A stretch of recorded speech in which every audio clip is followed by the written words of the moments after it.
Students, here we start your brain. भाई आप हमेशा सोचते होंगे ना कि यार ये ब्रेन दिखता कैसे है, क्या होता है इसके अंदर। आज हम जो कर पा रहे हैं, हमारे पूरे बॉडी में जो चीज हो रही है वो क्यों हो रही है? वो हो रही है सिर्फ और सिर्फ ब्रेन के कारण। ठीक है, ब्रेन ही हमारी बॉडी को चला रहा है, ब्रेन ही हमारी बॉडी से सारे काम करवा रहा है। सो ब्रेन में आखिरकार ऐसा होता क्या है? देखिए, हम फिलहाल ब्रेन को एक बेसिक लेवल पे, इंट्रोडक्टरी लेवल पे पढ़ने वाले हैं, इसके डिटेल में नहीं जाने वाले। आप में से जो बच्चे नेक्स्ट ईयर बायोलॉजी लेते हैं तो वो आगे जाके ब्रेन को काफी डिटेल में पढ़ेंगे, बट अभी इस समय हम सिर्फ आपके सिलेबस वाइज जो एक इंट्रोडक्टरी लेवल है, ऑब्वियसली आपके एनसीईआरटी बुक में जितना दिया है उससे ज्यादा ही पढ़ेंगे, बट एक इंट्रोडक्टरी लेवल टाइप का ही पढ़ेंगे। So let's start now. अब बच्चा लोग, आपका जो ब्रेन है, देखिए साइड में से अगर मैं देखूं तो मुझे कुछ ये एकदम ऐसा लगता है कि कोई चीज को लेके फोल्ड कर दिया गया हो, है ना। आप एक दुपट्टा लीजिए, उस दुपट्टे को पहले तो गोल गोल लपेटिए और फिर उसको पूरा लपेट लो इस टाइप से, तो इस टाइप की कोई डिजाइन आ जाएगी। अब बच्चा लोग, अगर मैं इसको ऊपर से देखूं तो ये ऊपर से देखने में मुझे एक अखरोट जैसा लगेगा। ऑब्वियसली इतना गैप नहीं होता है, बट इसका जो डिजाइन होता है ना बेटा, वो कुछ इस टाइप का ही होता है। कहते हैं अखरोट खाने से ब्रेन तेज होता है। कोई लोग ऐसे कहते हैं कि ब्रेन का आकार और अखरोट का आकार सेम है इसीलिए, बट आई डोंट नो, होता भी होगा। ठीक है। सो लुक वाइज अगर हम देखने जाए तो दोनों साइड से ये ऐसा दिखेगा, बस बीच में से इतना बड़ा गैप नहीं होता, लेकिन यस एक पतली सी लाइन जरूर होती है हमारे ब्रेन के बीच में। ओके, ये कुछ इस टाइप का पार्ट है। देखिए, अगर मैं पीछे की बात करूं, ये पीछे का पोर्शन जो है वो कुछ इस टाइप से हमको दिखाई देगा। इसके नाम क्या है, इसको क्या कहते हैं, सब कुछ हम देखेंगे। फिलहाल हम अपीयरेंस की बात की।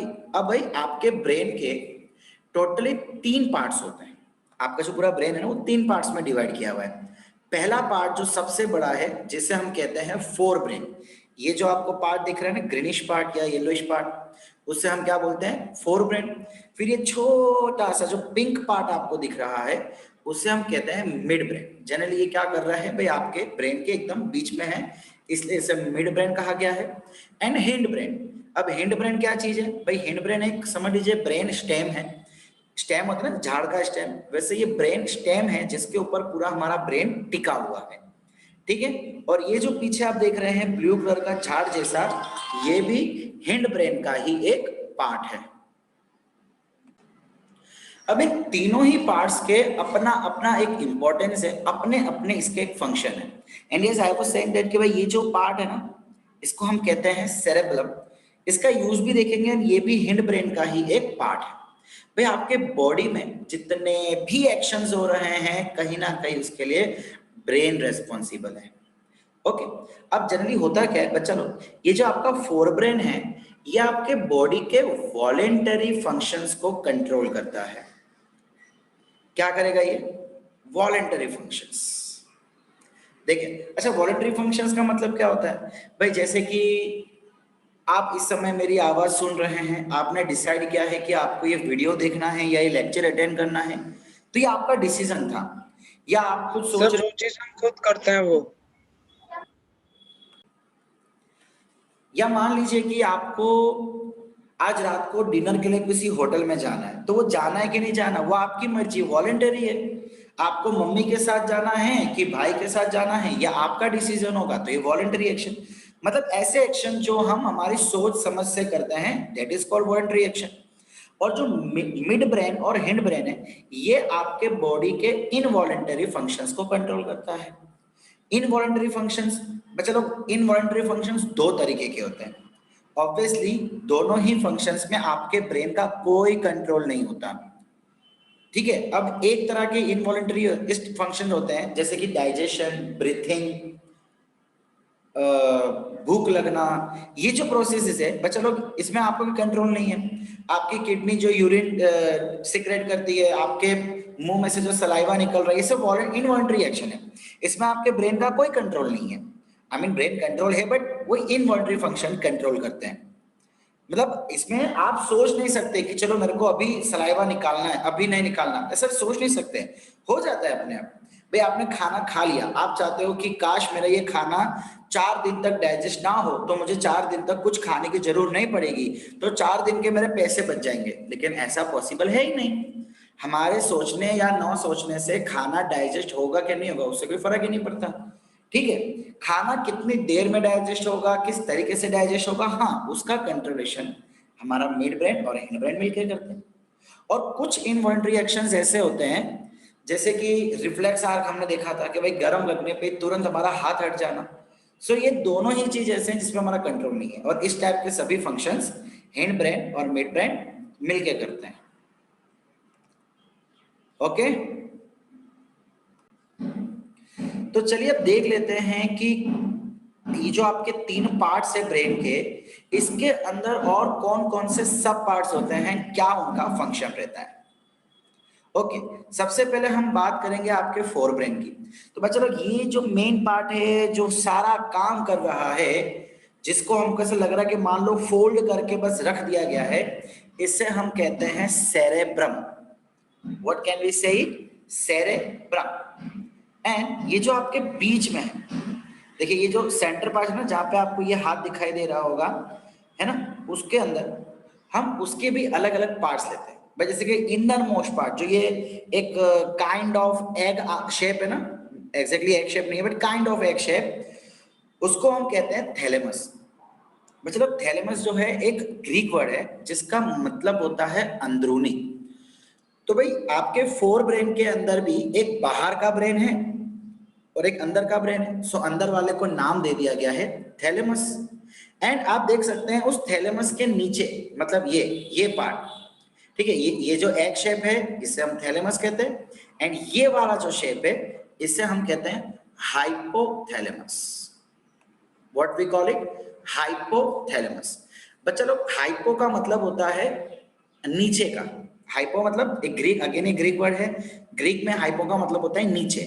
सो थैलेमस एक अंदर का पार्ट है और उसके नीचे की तरफ है एक पार्ट दूसरा, सो इसको नाम दे दिया गया है हाइपोथैलेमस। थैलेमस एंड हाइपोथैलेमस दोनों का अपना अपना एक फंक्शन है। सेरेब्रम के अंदर सेरेब्रम का एक फंक्शन है, हम सब देखेंगे क्या है उसका फंक्शन। एंड ये जो छोटू सा दिख रहा है ना आपको नीचे, बेचारा एकदम इनोसेंट बैठा हुआ, इसको हम कहते हैं पिट्यूटरी ग्लैंड। बच्चा लोग ये पिट्यूटरी ग्लैंड, ग्लैंड का मतलब क्या होता है, हमारे बॉडी में बहुत सारी जगह ऐसी है जहां से कोई ना कोई लिक्विड निकलता है। सो जहां जहां से भी ये लिक्विड निकलता है उस एरिया को हम कहते हैं ग्लैंड। ठीक है, अब पिट्यूटरी ग्लैंड क्या करता है क्या नहीं करता ये हम पढ़ेंगे हमारे चैप्टर के आगे जब हम हार्मोन्स के बारे में डिस्कस करेंगे। ओके, सो बच्चा ये 4 पार्ट मिलके बनाते हैं फोर ब्रेन। अच्छा, फोर ब्रेन का मेन कंट्रोल क्या है, तो जैसे कि हमने कहा सबसे पहले थिंकिंग प्रोसेस। भाई आप सोच सकते हैं, आपके पास सोचने की शक्ति है, करूं नहीं करूं, क्या करूं कैसे करूं, ये सारी चीज वहां पे आ जाती है। थिंकिंग है तो सीधी सी बात है डिसीजन मेकिंग। सो अगर आप कोई काम अपने मर्जी से कर रहे हैं तो वो डिसीजन मेकिंग हुआ, एंड वो डिसीजन कौन मेक कर रहा है, आपके ब्रेन का फोर ब्रेन। ठीक है, इतना ही नहीं, अब अच्छा सपोज करो कि मैं आपके सामने एक पिग रखूं, इसको देखते ही बोलेंगे हाँ सर ये तो पप्पी है। मतलब आप चीजों को रिकॉग्नाइज कर सकते हैं, पहचान सकते हैं, उनको सेंस कर सकते हैं। अब आप बोलोगे सर सेंस करने का काम तो आंखें करेगी, बिल्कुल सही है भाई। आंखें क्या है, आंखें तो कैमरा जैसा है, वो तो फोटो खींच के रख देगा, लेकिन उस फोटो को समझने का काम कौन करता है, आपका ब्रेन करता है। आंखें तो सिर्फ देखने का काम कर रही है, उसको पहचानने का नहीं। Eyes is nothing but a kind of camera. भाई कैमरा आपको फोटो निकाल के दे देगा, क्या कैमरा आपको बोलेगा कि जिसकी फोटो ली गई है वो ये इंसान है वो इंसान है, नहीं ना, वो तो आपका ब्रेन बोल सकता है। और तो जैसे कि हमने कहा सेंसिंग, भाई देख के पहचान जाना, मेरी आवाज आप सुन पा रहे हैं, सुन के समझ पा रहे हैं, इट मींस जितने भी सेंसरी ऑर्गन्स हमारे बॉडी में हैं उन सभी का सेंस कौन करता है, ब्रेन, एंड वो भी fore brain. And yes memory. अब चलो एक बार मैंने आपको बचपन में जब आप 3 साल के 3.5 साल के होंगे, मैंने बोल दिया बेटा ये कुत्ता है, ये पप्पी है। सो उस दिन के बाद से आप जब इस शेप के किसी जानवर को देखेंगे आप बोल देंगे कि हाँ यार कुत्ता है। क्या आप बोलेंगे कि ये हाथी है, आप नहीं बोलेंगे, बिकॉज आपको पता है कि हाथी दिखने में कैसा होता है। तो ऑब्वियस ही बात है कि एक बार जो आपने चीजें देख ली, सीख ली, कर ली, तो होगा क्या कि भाई आप उसे पहचान सकते हैं, आप उसकी मेमोरी रिकॉल याद रख सकते हैं। ओके तो जैसे कि हमने देखा भाई कोई कोई भी इंसान हो, जैसे कि मान लो आपने मुझे एक बार देख लिया, सो नेक्स्ट टाइम जब भी आप देखेंगे आपको पता लग जाएगा, ओ यस ये तो बलजीत सर है। मीन्स आपकी मेमोरी जो रिकॉर्ड हो रही है ना, वो फोर ब्रेन के अंदर होगी। इसके बाद इमोशंस, भाई प्यार, फीलिंग, गुस्सा, नफरत, ये जो इमोशंस जो हमारे शरीर में जागते हैं वो कौन कंट्रोल कर रहा है? हमारा फोर ब्रेन कंट्रोल कर रहा है। पता है एक बार हुआ क्या, मेरी वाइफ ने एक बार मुझसे पूछा कि भाई आप मुझसे कितना प्यार करते हो। मैंने कहा भाई मैं पूरे फोर ब्रेन से आपको प्यार करता हूँ। वो हो गई गुस्सा, उसको लगा मैं दिल से बोलूंगा, मैंने बोल दिया फोर ब्रेन। Just kidding. अच्छा लोग मतलब जितने भी इमोशंस है ना, अच्छे वाले, बुरे वाले, प्यार वाले, जैसे भी इमोशंस है, वो कौन कंट्रोल कर रहा है? हमारा fore brain. And yes, emotions के अंदर कुछ चीजें आती है, हंगर, भाई भूख लगना, ये कौन सा कंट्रोल हो गया? स्लीपी, ठीक है भाई आपको नींद आ रही है, आप कुछ फील कर पा रहे हैं, सो ये सारी चीजें कौन कंट्रोल कर रहा है? आपका फोर्थ ब्रेन। सो भाई जो इमोशंस है, जो फीलिंग्स है, वो कंट्रोल कौन करता है? हमारा फोर ब्रेन। इतनी सी बात थी। अब चलिए बात करते हैं थोड़ी बहुत मिड ब्रेन की। एक्चुअली बच्चा लोग मिड ब्रेन देखिए, आप देख सकते हैं बहुत ही छोटा है, तो इसमें हम कुछ ज्यादा इसके पार्ट्स नहीं करेंगे, इसका एक फंक्शन देखेंगे, बट पहले हम एक हिंड फ्रैक्शन देख लेते हैं, बिकॉज हिंड फ्रैक्शन के हमें तीन पार्ट्स देखना है। तो जैसे कि बच्चा आप देख पा रहे हो, देखो ये आपका हैंड ब्रेन है, जहां पे ये मेरा हाथ पड़ा हुआ है, आप देख सकते हैं ये एक पार्ट है जो थोड़ा बाहर निकल रहा है, और एक नीचे का स्टेम। तो हम कह सकते हैं कि ये जो टोटल स्टेम है, इसके दो पार्ट्स हो रहे हैं, एक ऊपर जिसको हम कहते हैं पोन्स, और एक ये नीचे। अब चलिए पहले मैं इसका नाम आपको क्लियरली बता दूं, तो जो ये अपर पार्ट है, जो ये बाहर निकला हुआ है, इससे हम कहते हैं पोन्स। जनरली बेटा पोन का काम क्या होता है? ब्रिज बनाना, मतलब मिड ब्रेन और हिंड ब्रेन के बीच में एक ही ब्रिज बनाएगा, आने जाने का रास्ता समझ लो, ठीक है।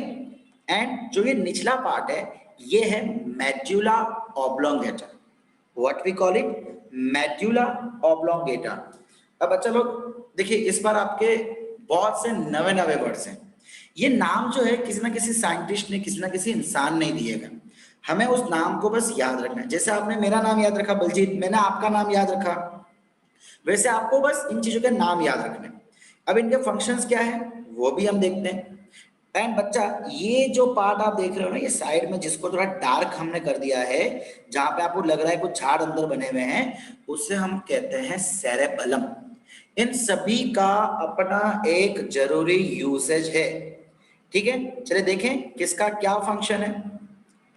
ये तीन पार्ट मिलके बनाते हैं हिंड ब्रेन। हमने फोर ब्रेन में चार पार्ट देखे, एंड हिंड ब्रेन में तीन पार्ट्स। क्या है इसका फंक्शन? तो बच्चा लोग मेड्यूला ऑब्लोंगेटा जो है, उससे हम कहते हैं लाइफ गिविंग इनवॉलंटरी फंक्शंस, मतलब वो उस फंक्शन को कंट्रोल करता है जो हमारे लाइफ के लिए जरूरी है, एंड अगेन जो इनवॉलंटरी है। भाई जैसे कि ब्रीथिंग करना, सांस लेना, हार्ट बीट करवाना, हार्ट को एक प्रॉपर समय से बीट करवाना। जब हम भागते हैं, जब मैं रन कर रहा हूं, तो हार्ट को बोलना भाई तू जल्दी जल्दी बीट कर। जब कुछ काम नहीं कर रहे तो हार्ट को बोलना है नॉर्मली बीट कर। तो ये कंट्रोल कौन कर रहा है? क्या आप दिल को बोलते हैं ए दिल मैं भागना शुरू कर रहा हूं, तू फटाफट धड़कना शुरू कर? करते हैं नहीं ना। भाई जब हम भाग रहे हैं तो लंग्स में ज्यादा हवा भरते हैं, तो ये कंट्रोल कौन कर रहा है? ये कंट्रोल कर रहा है मेडुला ऑब्लोंगेटा। इसलिए हम कहते हैं कि ये life giving involuntary functions control करता है। एंड साथ ही साथ ये कुछ रिफ्लेक्स एक्शन भी कंट्रोल करता है। भाई एज पर एग्जाम्पल देखिए, वैसे तो रिफ्लेक्स एक्शन स्पाइनल कॉर्ड ही कंट्रोल करता है, बट कुछ कुछ रिफ्लेक्स एक्शन जो है वो मेडुला ऑब्लोंगेटा कंट्रोल करता है। ऑब्वियसली रिफ्लेक्स एक्शन मतलब कैसे हो गया कि भाई जैसे मैंने एग्जांपल लिया भागने का, जिस समय भागना शुरू किया उस समय हार्ट बीट फास्ट हो गई, लंग्स का वर्किंग फास्ट हो गया, ऑक्सीजन अंदर जल्दी जल्दी आने लगे, कार्बन डाइऑक्साइड जल्दी बाहर निकलने लगा। सो ये जो चेंजेस हो रहे हैं, ये चेंजेस कौन कंट्रोल कर रहा है? medulla oblongata, which is a part of hind brain. And अगर मैं सेरेबेलम की बात करूं, चलो देखो कंफ्यूज मत हो जाना, फोर ब्रेन का जो सबसे लार्जेस्ट पार्ट है उसे हम क्या कहते हैं? उसे सेरेब्रम, और ये है सेरेबेलम। सो दोनों में प्लीज कंफ्यूज मत हो जाना। ओके, सेरेब्रम का क्या भाई यूज है? सबसे पहली चीज बच्चा लोग, ये बैलेंस करने का काम करता है। क्या बैलेंस? भाई आप जब चल रहे हैं तो आप गिरते नहीं हैं। मतलब पहला पांव दूसरा पांव उठाने से पहले ही पहले पांव को आगे रख देंगे। ऐसा तो है नहीं कि दोनों पांव को एक साथ उठाया और आगे चले गए, है कि नहीं? सो आपका बॉडी बैलेंस जो है, अब आपकी आंखों का जो बैलेंस है, आपकी आंखें दो है, अगर दोनों आइरिस अलग अलग जगह पे देखेगी तो कुछ और ही दिखेगा। सो आपके बॉडी का जो बैलेंस बना हुआ है, या मान लीजिए आप बाइक चला रहे हैं, आप बाइक को कंट्रोल कर रहे हैं। देखिए हुआ क्या, मैंने बाइक एक बार कंट्रोल करना सीख गया, सो मैं उसको बैलेंस कर पा रहा हूँ, है ना, ड्राइविंग करते समय। सो जितना भी बैलेंसिंग वर्क है वो कौन करेगा? हिंड ब्रेन का सेरेबेलम। अब इसी के साथ साथ बच्चा लोग, इसके पास कुछ मोटर मेमोरी होती है। देखो, मेन मेमोरी तो फोर ब्रेन के पास है, याद रखना। आप जो ये सीख रहे हैं, जो पढ़ाई करेंगे वो याद रखेंगे, तो वो याद रखने का काम कौन कर रहा है? Fore brain. अब मोटर मेमोरी का मतलब क्या है कि भाई आपने कोई एक चीज एक बार कर ली, या तो समझ लो उसको 6-7 बार कर लिया, आपको उसकी अच्छी खासी प्रैक्टिस हो गई, फिर आप उसको ऐसे करते हैं जैसे मान लो वो आपके बाएं हाथ का खेल हो। एज पर एग्जाम्पल साइकिल चलाना। भाई जब आपने साइकिल चलाने की शुरुआत की होगी तो आपको बैलेंस बनाने में बहुत मुसीबत होती होगी। हॉर्न बजाऊं, बैलेंस संभालूं, क्या करूं, समझ नहीं आता। लेकिन एक बार आपने सीख ली, शुरुआत कर दी, हो गया हो गया हो गया। अब क्या हो गया? वो यहाँ पे आके फिक्स हो गया। भाई अब आप साइकिल को ऐसे भगाते हो जैसे रॉकेट चला रहे हो। क्या कभी आप सोचते हो मैं घंटी बजाऊं कि नहीं बजाऊं, लेफ्ट रुके नहीं लू, राइट रुके नहीं लू? बस अब हो जाता है। भाई साइकिल से भी ज्यादा अच्छा एग्जाम्पल मैं बाइक का ले लेता हूँ। भाई बाइक को जब शुरुआत में मैंने सीखा तो प्रॉब्लम आई थी, लेकिन धीमे धीमे धीमे जब मुझे उसके सारे फंक्शंस पता लग गए तो कुछ ही समय में मैं बाइक इतनी अच्छे से सीख गया कि ऐसा लगता है मानो कभी ऐसा होगा नहीं कि मेरे को कभी नहीं आती। भाई चलते चलते व्हाट वी से क्लच दबा देना। देखो आपको मालूम है, बाइक में जो बच्चा बाइक चलाता है उसको पता होगा कि क्लच और रेसिंग का एक बैलेंस बनाना पड़ता है। स्टार्टिंग में प्रॉब्लम आती थी, लेकिन अब कोई प्रॉब्लम नहीं आती। ऑटो क्या मैं सोचता हूँ कि ये धीमे धीमे धीमे क्लच छोड़ो, धीमे धीमे रेस हो, कोई ऐसा सोचते हो आप? नहीं सोचते ना, स्टार्टिंग में सोचते थे। अब तो सोचते ना, तो हो जाता है, अपने आप हो जाता है। एक्टिवा चलाते हो, स्टार्टिंग में डर लगता था, लेकिन अब तो एक्टिवा अपने आप चल जाती है, बैलेंस हो जाती है। मतलब एक बार जो आपने काम कर लिया, वो दोबारा कैसे करना है वो आपका ब्रेन रिकॉर्ड कर लेता है, अपने अंदर ना रिकॉर्ड करके रख लेता है कि ओके इस चीज को ऐसे करना है, तो नेक्स्ट टाइम मैं आप अपने आप से कर लूंगा। सो सेरेबेलम क्या कर रहा है? जो हम काम करते हैं उस काम को इजी बनाने का काम करता है। अब बच्चा लोग, जब हम ड्रिंक करते हैं, शराब पीते हैं ना, तो आपने देखा होगा कि जो बेवड़ा होता है, मतलब जो लोग ड्रिंक करते हैं, वो अपने आप को बैलेंस नहीं कर पाते हैं। आपने मूवीज में देखा ही होगा कैसे उनके पाँव कैसे चलते रहते हैं, आड़े टेढ़े पेढ़े, गिर जाते हैं। मतलब एक्चुअली अगर आप ड्रिंक कर रहे हो या कोई भी आप इंटॉक्सिकेट चीज ले रहे हो, तो वो डायरेक्टली असर करता है आपके सेरेबेलम को, पूरे ब्रेन को नहीं। किसको इफेक्ट करता है? सेरेबेलम को, जिसके वजह से आपका बॉडी बैलेंसिंग खराब हो जाती है। कहते हैं डोंट ड्रिंक एंड ड्राइव।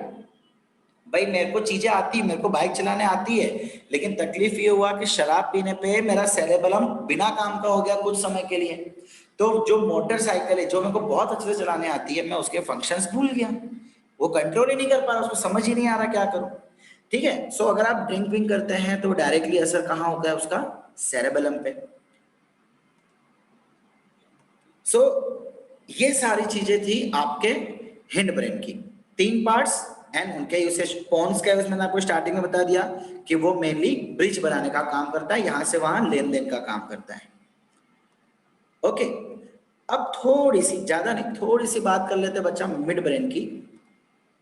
देखो मिड ब्रेन क्या करता है? मिड ब्रेन जस्ट आपका एक इनवॉलंटरी कंट्रोल ही करता है। ओके, तो भाई जैसे कि ये पॉन्स है, अब अच्छा लोग पॉन्स जल्दी क्या कर रहा है, इसका मेजर फंक्शन एक तो है कि यार ये फोर ब्रेन एंड मेडुला ऑब्लिंगेटा, मतलब कि हिंड ब्रेन में एक ब्रिज का काम कर रहा है।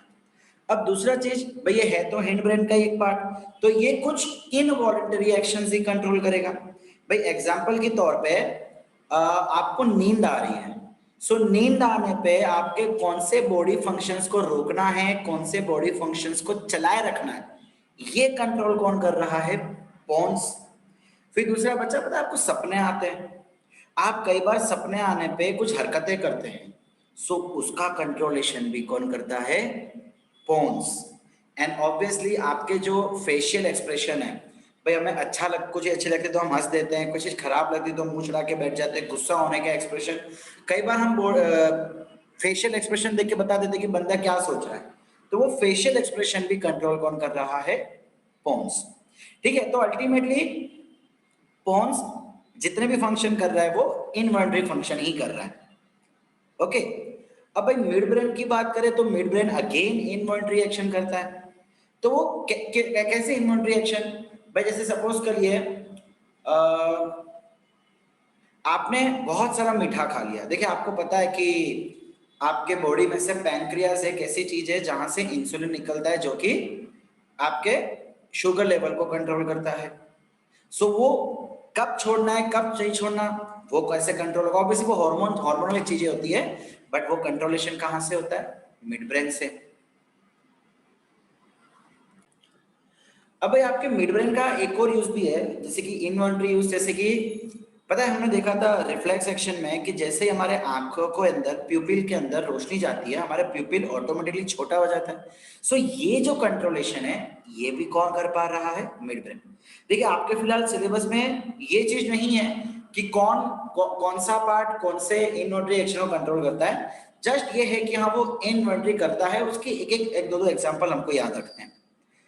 ओके बच्चा लोग, सो यहाँ पे होता है आपका ब्रेन पार्ट कंप्लीट। चलिए अब मैं आपको नोट्स की तरफ लेके चलता हूँ जहाँ पे हम 2 मिनट लेंगे, ये जो थैलेमस और हाइपोथैलेमस है इसका भी हम यूसेज देख लेते हैं। So here is your notes containing brain. तो भाई जैसे कि हमने देखा ब्रेन के बेसिकली 3 पार्ट। फर्स्ट पार्ट जो है फोर ब्रेन, जिसमें प्राइमरी है सेरेब्रम। सेरेब्रम के क्या क्या फंक्शंस है वो भी हमने देखा। अब देखिए ये hypothalamus, thalamus and hypothalamus generally same काम ही करते हैं। इनका काम क्या है? It controls sleep and wake cycle. भाई कब सोना है कब जागना है। भाई जैसे कि पता है कितने लोग बोलते हैं ना कि मैं रात को 2 बजे भी सोता हूँ लेकिन फिर भी सुबह 8 बजे नींद खुल जाती है। या अगर आप बहुत समय से जैसे स्कूल जाते थे तो 6 बजे उठते थे, तो स्कूल बंद होने के बाद भी कुछ समय तक ऐसी हैबिट होती है कि 6 बजे नींद खुलती है, भले आप दोबारा सो जाते होंगे बट एक बार तो 6 बजे नींद खुलती है। मतलब हमारी बॉडी को उस तरीके की हैबिट होती जाती है। सो वो टाइमिंग के कंट्रोल करना। भाई अगर आप जैसे सुबह स्कूल जाना है या सुबह स्कूल टेंशन के साथ सोते हो तो आपकी नींद 6 बजे या उसके आसपास खुल ही जाती है। सो ये कौन कंट्रोल कर रहा है? ये आपका ब्रेन। ऑब्वियसली ब्रेन टाइम ही देख रहा है कि 10 बज गए 20 बज गए, बट ये उसको पता लग जाता है कि भाई जब मैं सोया हूं तो मुझे कितनी देर में कब तक उठना है। And it also control the urges for eating and drinking. भाई आपको जब भूख लग रही है, भूख लगना एक इनवॉलंटरी एक्शन है, लेकिन भूख लगने के लिए खाना ये एक वॉलंटरी एक्शन है। सो भूख लग रही है खाना पड़ेगा, प्यास लग रही है पानी पीना पड़ेगा। सो ये चीज भी कौन कंट्रोल कर रहा है? हाइपोथैलेमस। ओके, सो चलो जो भी हमने पूरे वीडियो में डिस्कस किया वो यहाँ पे आपको रिटर्न में पूरा वही चीज समझाई गई है एंड काफी अच्छे से। देखिए वही डायग्राम है, इसके सारे अलग अलग पार्ट्स दिए हैं। फिलहाल आपको उतने ही पार्ट्स याद रखना जितने हमने देखे हैं, बिकॉज आपके टेक्स्ट बुक में उतने ही हैं।